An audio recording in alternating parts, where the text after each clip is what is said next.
Hi, my name is Kayla, and this is my story.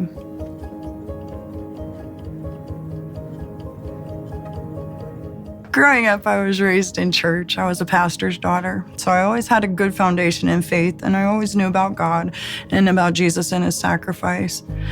But it was difficult to take anything away from church when the man behind the pulpit was also my abuser. As a kid, not understanding unanswered prayers, I began to feel like God hated me because I prayed so many times for the abuse to stop, for my dad to love me. None were answered, so it felt like I was allowed to be treated badly because if he did care, it would have stopped. So as I grew into a teenager, I walked away. I was confused and hurt that he didn't save me. I started getting into fights all the time. I was drinking and smoking and skipping school. At 17, I would meet my ex-husband at work. My parents would move out of Iowa and we got a place, and I started my senior year. I would be pregnant by Christmas, and Charlie would come a few months after I graduated. Over the next 3 years, we would have our 2 girls and just began raising them and building this life. In my 20s, my mental health began to tank rapidly. It was like one day I was me, and the next I was a prisoner to my mind. And I was fighting these battles no one saw, fighting suicidal thoughts. My mind was racing every second of every day. I couldn't take it, and I began trying to numb it with various drugs, but never thinking to let God in, because in my mind, he was never there for me. After getting clean, years later, the issues were still there, and I would continue to break mentally for the next 15 years. In 2019, I was diagnosed with stage 3 cancer that was spreading very quickly, and treatments were going to be harsh and had to start immediately. I went home, and I remember falling to my knees, sobbing and asking God, why was this happening to me now too? How could he do this? My kids were still in school, and they were about to watch this firsthand, and it was just so unfair. That was the first time I ever heard God speak to me. 4 words. Are you done now? I remember being mad, like, am I done? Are you done? I wouldn't be done, unfortunately, but that would be the moment things would start to change. I started seeing the things he was doing in my life and blessings that could only come from God. I wouldn't fully trust it, though, because in the past, I only saw what he didn't do. For 6 years, I fought cancer and illnesses and would be cleared March of 2024. April of 2024, I would single-handedly destroy my life. I was in trouble for the first time in my life. I was struggling more than I knew mentally, and I completely lost it. I was arrested for domestic assault on my husband. I would end up in jail for 15 days, mentally drowning, and would get out worse than I went in.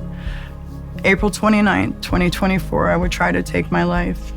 I woke up 3 days later so mad, he wouldn't let me quit. I'd lost everything, my marriage, kids, home, business, my freedom.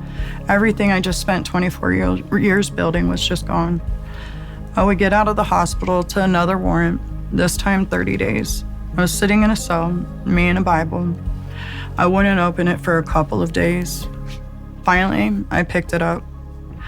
I'm holding this Bible and I started talking to God. I told him, I don't hear you if you're speaking to me, and I don't know what I'm supposed to do or if there was anything worth saving in me anymore.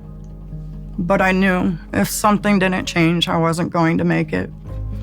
And I opened it up right at Job, and I could relate so much to what Job went through. Job lost everything but his faith. Here I am acting like I don't deserve what I'm going through and being angry at God. And seeing I was so arrogant. I had nothing, 0 faith. I wasn't being a good Christian. I wasn't being one at all. Not to spoil Job, but Job, frustrated, asked in Job 37, verse 20, should God be notified I want to speak to him? I was like, exactly. And when God replied, it felt directed right at me, and I deserved every bit of it. He replies in Job chapter 38, verse 2, who is this that questions my wisdom with ignorant words? And proceeds to tell me everything he does, things I can't even imagine. And the thing that stuck with me was he was doing all of this and still finds me worthy enough to save me from myself. God would already be paving a way back for me, back to him, before I even thought to come back to him myself, by placing people in my life right where I needed them. When I was released from jail, my sister Amanda and her husband Chad would move me into their home, where I have had two of the best mentors I could ask for. I saw all the changes God had made in their lives after they spent 3 years living for Him. I saw the changes in my brother-in-law and was like, I can have that too. I just need to approach it like a child, just like him. So for the last 18 months, I've been giving everything to Him. I have nothing but Him. They got me into my Bible daily. They got me back into church. So when Charlie started here at Simple Church, I felt God telling me I needed to be with Him. When Brandon invited me to join Alpha, I was happy to join as I wanted more of a Christian community. Every week, I was being asked heavy questions on just who I thought Jesus was and what do I personally believe. It opened my eyes to what I had been doing, which was willingly walking into hell to spite a man that can't hurt me anymore. I felt so unworthy of His grace. He never left me, and I never stopped believing in Him. I just needed to come home. In Romans 5:8, it says, "But God showed His great love for us by sending Christ to die for us when we were still sinners." I see that God sacrificing His Son for me and Jesus willingly dying on the cross to pay the sinful debt I owe was more than enough. If He did nothing else in my life, that would be enough for me. But what He did is give me peace I haven't had in 20 years. As soon as I asked Him to make all my thoughts, feelings, and words His, and in a moment my head has been silent for the first time in 20 years.